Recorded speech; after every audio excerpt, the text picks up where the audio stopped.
ഈശോ മിശിഹായിക്ക് സ്തുതിയായിരിക്കട്ടെ. Feed my ഷീപ്പിൻ്റെ എല്ലാ സഹയാത്രികർക്കും സ്നേഹപൂർവമായ ആശംസകൾ, ഈശോയുടെ സമാധാനം ആശംസിക്കുന്നു. നോമ്പ് കാലത്തിലൂടെ നമ്മൾ കടന്നു പോവുകയാണ്. ഈ നോമ്പ് കാലത്ത് നിങ്ങളിലേക്ക് എത്തിക്കുന്ന ഒരു പുതിയ ശുശ്രൂഷയെക്കുറിച്ച് പറയാനായിട്ടാണ് ഈ video. Psalms, the prayer book of Jesus Christ our Lord. സങ്കീർത്തനങ്ങൾ, നമ്മുടെ കർത്താവ് ഈശോ മിശിഹായുടെ പ്രാർത്ഥനാ പുസ്തകം എന്ന പേരിൽ ഒരു പുതിയ സീരീസ് നമ്മുടെ ഫീഡ് മൈ ഷീപ്പ് യൂട്യൂബ് ചാനലിൽ ആരംഭിക്കുകയാണ്. പലർക്കും കൗതുകം കാണും, എന്താണ് ഈ സീരീസ്, എന്താണ് ഇതുകൊണ്ട് ഉദ്ദേശിക്കുന്നതെന്ന്. ഈശോയുടെ പ്രാർത്ഥനാ പുസ്തകമാണ് സങ്കീർത്തനങ്ങൾ. ബൈബിളിൽ 73 പുസ്തകങ്ങളിൽ നമ്മളിൽ പലർക്കും ഏറെ പ്രിയമുള്ളതാണ് സങ്കീർത്തനങ്ങൾ. പല ആവർത്തി നമ്മളൊക്കെ വായിക്കുകയും പ്രാർത്ഥിക്കുകയും ചെയ്യുന്നതാണ് സങ്കീർത്തനം. തീർച്ചയായിട്ടും അതിന് വേണ്ട ഗൗരവം കൊടുക്കണം. കാരണം ഞാൻ പറഞ്ഞ വാക്കാണ്, ഈശോയുടെ പ്രാർത്ഥനാ പുസ്തകമാണ്. അതെങ്ങനെ പറയാൻ പറ്റും ഈശോയുടെ പ്രാർത്ഥനാ പുസ്തകമാണെന്ന്? യഹൂദൻ്റെ പ്രാർത്ഥനയായിരുന്നു സങ്കീർത്തനങ്ങൾ. അതുമാത്രമല്ല, കുരിശിൽ കിടന്നുകൊണ്ട് ഈശോ പറഞ്ഞ 7 തിരുവാക്യങ്ങളിൽ 2 സങ്കീർത്തനങ്ങളായിരുന്നു. ഈ കരങ്ങൾ കുരിശോട് ചേർത്ത് ഇരുമ്പാണി കൊണ്ട് അടിച്ച് തകർത്ത് ഈ തൂക്കിയിട്ടിരിക്കുന്ന നേരത്ത് പാടുപീഡയുടെ അങ്ങേയറ്റത്ത് പാരമ്യത്തിൽ അവിടെ കിടന്നുകൊണ്ടും സങ്കീർത്തനങ്ങൾ ഈശോ ചൊല്ലിയെങ്കിൽ അതിൻ്റെ അർത്ഥം അവൻ്റെ നാവിൻ തുമ്പിൽ സങ്കീർത്തനങ്ങളുണ്ട്. സങ്കീർത്തനങ്ങൾ ഈശോയുടെ പ്രാർത്ഥനാ പുസ്തകമാണ്. പക്ഷെ ഒരു അപകടമുള്ളത്, സങ്കീർത്തനം വായിക്കുന്നവർ മറ്റ് പുസ്തകങ്ങളെ അവഗണിച്ചിട്ടാകരുത് സങ്കീർത്തനങ്ങൾ വായിക്കുന്നത് എന്നേ ഉള്ളൂ. ചിലർ അങ്ങനെയുണ്ട്, സങ്കീർത്തനം തന്നെ പിന്നെയും വായിച്ചുകൊണ്ടിരിക്കും, ബാക്കി പുസ്തകങ്ങളൊന്നും വായിക്കില്ല. കാരണം എന്താ, മറ്റതൊന്നും മനസ്സിലാകുന്നില്ല. ഇതാകുമ്പോൾ ഞങ്ങൾക്ക് വായിക്കുമ്പോൾ മനസ്സിലാകുന്നുണ്ട്, ഒരു ഫീലൊക്കെ കിട്ടുന്നുണ്ട്. അരുത്, അങ്ങനെയായി പോകരുത്. അങ്ങനെ വരുമ്പോൾ നമ്മൾ ബൈബിൾ പോലും നമ്മുടെ ഫീലിന് വേണ്ടി മാത്രം വായിക്കുന്നവരായി പോകും. അത് വരരുത്. എല്ലാ പുസ്തകങ്ങളും ദൈവനിവേശിതമാണ്, ഡിവൈൻലി ഇൻസ്പയർഡ് ആണ്.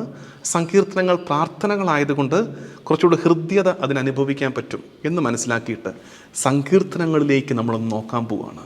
നമ്മൾ ഈ ശുശ്രൂഷ ചെയ്യുന്ന രീതി എങ്ങനെയെന്ന് വെച്ചാൽ, ഓരോ സങ്കീർത്തനവും സെലക്ട് ചെയ്യും. ആ സങ്കീർത്തനത്തെക്കുറിച്ച് ഞാനൊരു ചെറിയ വിശദീകരണം നൽകും. അതിനുശേഷം മറ്റൊരു വീഡിയോയിൽ ആ സങ്കീർത്തനങ്ങൾ നമ്മുടെ ബൈബിളിൽ, POC ബൈബിളിലുള്ള അതേ വേർഡ്സ് വെച്ച്, അതേ വാക്കുകൾ വെച്ച്, അതിനെ പിന്നെ വേറെ മാറ്റി എഴുതുകയല്ല, അതേ വാക്കുകൾ വെച്ച് നമ്മൾ ആലപിക്കും, പ്രാർത്ഥിക്കും. അപ്പോൾ ഇതെന്താ 2 സെപ്പറേറ്റ് വീഡിയോ ആയിട്ട് ഇടുന്നതെന്ന് വെച്ചാൽ, ഞാൻ ഈ വിശദീകരിക്കുന്ന വീഡിയോ ഇല്ലേ, അത് നിങ്ങൾ ഒരു തവണ കണ്ടാൽ മതി, നിങ്ങൾക്ക് കാര്യം മനസ്സിലാകും. പക്ഷെ രണ്ടാമത്തതുണ്ടല്ലോ, സങ്കീർത്തനം, ഞാൻ ഈ വിശദീകരിച്ച വീഡിയോയുടെ സങ്കീർത്തനം അത് ആലപിച്ച് പോസ്റ്റ് ചെയ്യുന്ന ആ വീഡിയോ, അതിന് റിപ്പീറ്റ് വാല്യൂ ഉണ്ട്. എന്ന് വെച്ചാൽ നിങ്ങൾ പിന്നെയും അത് കേൾക്കണം. കാറിൽ യാത്ര ചെയ്യുമ്പോൾ, നിങ്ങൾ പുലർച്ചെ എഴുന്നേറ്റിട്ട് ഒന്ന് കാര്യങ്ങളൊക്കെ റെഡിയാകുന്ന നേരത്തെ ഒരു സങ്കീർത്തനം കേൾക്കുക, അല്ലെങ്കിൽ അല്പനേരം പ്രാർത്ഥനയോടെ മെഡിറ്റേഷനിലിരിക്കണം, ഈ സങ്കീർത്തനം പ്ലേ ചെയ്യുക. അങ്ങനെ ഉപയോഗിക്കണം. അത് 2 ഒരു വീഡിയോ ആക്കാത്തതും നിങ്ങൾക്ക് പെട്ടെന്ന് അത് ആക്സസ് ചെയ്യാൻ വേണ്ടിയിട്ടാണ്. അത് മനസ്സിലാക്കുക. അപ്പോൾ ആദ്യത്തെ എപ്പിസോഡായിട്ട് സാംസ്, സങ്കീർത്തനങ്ങൾ, ഈശോയുടെ പ്രാർത്ഥനാ പുസ്തകം, the prayer book of Jesus Christ our Lord, അതിൻ്റെ ആദ്യത്തെ എപ്പിസോഡ് ഈ കൂട്ടത്തിൽ തന്നെ നമ്മളങ്ങ് തുടങ്ങുകയാണ്. 51 സങ്കീർത്തനം. 51 സങ്കീർത്തനം ചൊല്ലിക്കൊണ്ട് ഈ ശുശ്രൂഷ ആരംഭിക്കുന്നതിൻ്റെ കാരണം, ഇത് നോമ്പ് കാലമല്ലേ, നമ്മളൊക്കെ അനുതാപത്തോടെ കർത്താവിങ്കിലേക്ക് അടുക്കുന്ന കാലമല്ലേ, കുമ്പസാരങ്ങളേറെ നമ്മൾ നടത്തുന്ന പ്രാർത്ഥനയുടെ പരിത്യാഗത്തിൻ്റെ കാലമല്ലേ, പാപബോധത്തിൻ്റെ കാലമല്ലേ.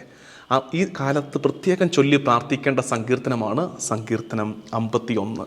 ബൈബിൾ എടുക്കാൻ പറ്റുന്നവരെടുക്കണം. ചില കാര്യങ്ങൾ ഞാൻ സൂചിപ്പിക്കാം. സങ്കീർത്തനം 51 ബൈബിളിൽ തന്നെ കിടക്കുന്ന ഒരു കുറിപ്പുണ്ട്. അതിങ്ങനെയാണ്: ദാവീദിൻ്റെ സങ്കീർത്തനം. ദാവീദ് ബത്ശബയെ പ്രാപിച്ച ശേഷം അവനെ നാഥാൻ പ്രവാചകൻ സന്ദർശിച്ചപ്പോൾ പാടിയത്. ഒരു വലിയ പാപം, അരുതാത്തതൊന്ന് ദാവീദ് ചെയ്തു.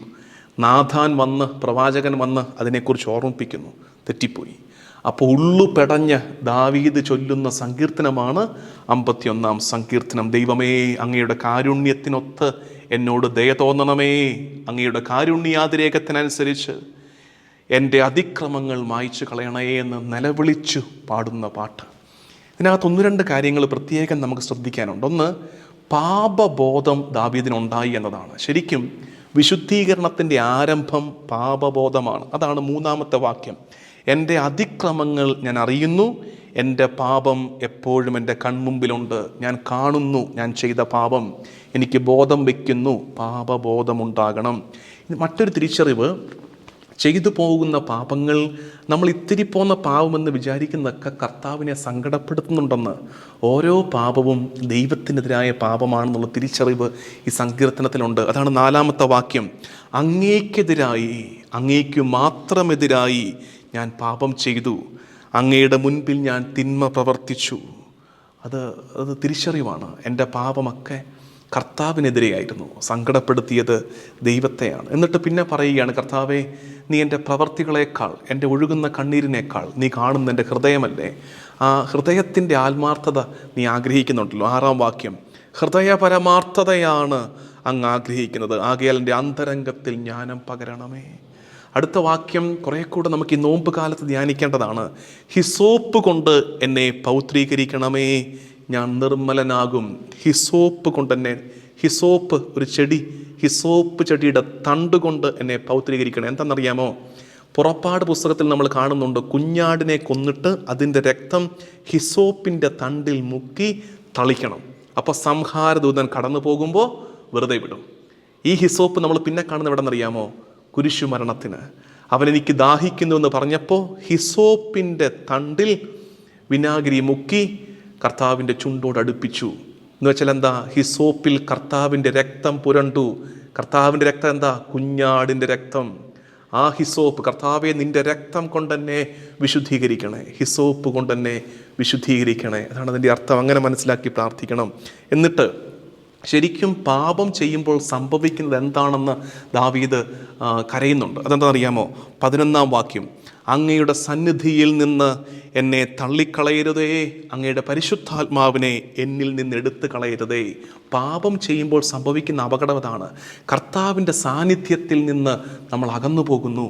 കർത്താവിൻ്റെ സാന്നിധ്യം അനുഭവിക്കാൻ പറ്റുന്നില്ല. അതാണ് സങ്കീർത്തകൻ്റെ വലിയ സങ്കടം. കർത്താവേ, നിൻ്റെ സാന്നിധ്യം എനിക്ക് കിട്ടുന്നില്ല, എന്നെ തള്ളിക്കളയരുതേ. നീ എനിക്ക് നൽകിയ കൃപയെ, പരിശുദ്ധാത്മാവിനെ എടുത്തു മാറ്റരുതേ. എന്നിട്ട് ഈ അനുതാപത്തിൻ്റെ അവസാനത്തേക്ക് വരുമ്പോൾ, കർത്താവേ നീ എന്നെ വീണ്ടെടുക്കണേ. അങ്ങനെ വരുമ്പോൾ എന്ത് പറ്റും? എൻ്റെ നാവ് അങ്ങയുടെ സ്തുതികൾ ആലപിക്കും. അതാണ് മാനസാന്തരത്തിൻ്റെ അങ്ങേ അറ്റത്ത്.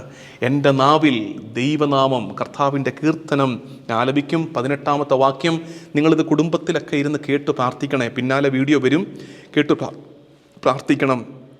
18-ാം വാക്യം ഇങ്ങനെയാണ്, അങ്ങ് പ്രസാദിച്ച് സിയോന് നന്മ ചെയ്യണേ, ജെറുസലേമിൻ്റെ കോട്ടകൾ പുതുക്കി പണിയണമേ. അതായത് എൻ്റെ അനുതാപത്തിൽ, എൻ്റെ ഈ നെടുവീർപ്പിൽ, എൻ്റെ കണ്ണീരിൽ പ്രസാദിച്ച് കർത്താവെ സിയോന് നന്മ ചെയ്യണേ. ജെറുസലേമിൻ്റെ, നീയാണ് പുതിയ ജെറുസലേം, നമ്മളാണ് ജെറുസലേം, പുതിയ ജെറുസലേം, കർത്താവിൻ്റെ പട്ടണം, കർത്താവിൻ്റെ സാന്നിധ്യത്തിൻ്റെ കൂടാരം. ജെറുസലേമിൻ്റെ കോട്ടകൾ പുതുക്കി പണിയണമേ. ഞങ്ങൾക്ക് ചുറ്റുമുള്ള സംരക്ഷണ ഭിത്തി, നിൻ്റെ സംരക്ഷണ കോട്ട തകർന്നു പോയി കർത്താവെ, പുതുക്കി കെട്ടിത്തരണേ. ജെറുസലേമിൻ്റെ കോട്ടകൾ പുതുക്കി പണിയണേ. പ്രിയമുള്ളവരെ, ഈ വിചാരത്തോടെ സങ്കീർത്തനാലാപനത്തിലേക്ക് അടുത്ത വീഡിയോയിൽ ഇതിൻ്റെ ഡിസ്ക്രിപ്ഷൻ ഞാൻ ഇടാം. ഒപ്പം തന്നെ നിങ്ങൾക്ക് ഫീഡ് മൈ ഷീപ്പിൻ്റെ നമ്മുടെ യൂട്യൂബ് ചാനലിൽ നോക്കിയാൽ കാണാം. ഈ 51-ാം സങ്കീർത്തനത്തിൻ്റെ ചാൻറ്റിങ് അവിടെ കാണാൻ പറ്റും. അത് കേട്ട് പല ആവർത്തി, പ്രത്യേകിച്ച് നോമ്പ് കാലത്ത് പുലർച്ചെ ഡെയിലി എന്ന വണ്ണമൊക്കെ അത് കേട്ട് പ്രാർത്ഥിക്കുന്നത് നല്ലതാണ്. ഇതിൻ്റെ പിന്നാലെ മറ്റു വീഡിയോസ്, മറ്റ് സങ്കീർത്തനങ്ങളും ഇതുപോലൊരു വിശദീകരണവും, അതിൻ്റെ പിന്നാലെ മറ്റൊരു വീഡിയോൻ്റെ ആലാപനവും വരുന്നതായിരിക്കും. ഈ ശുശ്രൂഷ, ഈ psalms, the prayer book of Jesus Christ our Lord, ഇത് ചെയ്യാൻ എന്നെ സഹായിക്കുന്നവർ കുട്ടികളുണ്ട്, എൻ്റെ ടീമുണ്ട്, ഫീഡ് മൈ ഷീപ്പിൻ ടീമുണ്ട്. അവർക്ക് വേണ്ടി പ്രാർത്ഥിക്കണം. ഒപ്പം ഇതിൻ്റെ എക്സ്പെൻസ് മീറ്റ് ചെയ്യാൻ കുറച്ച് പേര് താല്പര്യത്തോടെ മുന്നോട്ട് വന്നിട്ടുണ്ട്, ബെനഫാക്ടേഴ്സായിട്ട്. അവരെ പ്രത്യേകം, അവരുടെ നിയോഗങ്ങളുടെ മേൽ കരുണയാകണമേ നിങ്ങളും കൂടെ പ്രാർത്ഥിക്കണം. സുവിശേഷ വേലയ്ക്ക് അവർ നൽകുന്ന പിന്തുണയെ ഓർത്ത് ദൈവത്തിന് നന്ദി പറയുകയും നിങ്ങളുടെ പ്രാർത്ഥനയിൽ അവരെ ഓർക്കണമേ എന്ന് സ്നേഹത്തോടെ ഓർമ്മിപ്പിക്കുകയും ചെയ്യുന്നു. ദൈവനാമത്തിന് മഹത്വമുണ്ടാകട്ടെ. ആമേൻ.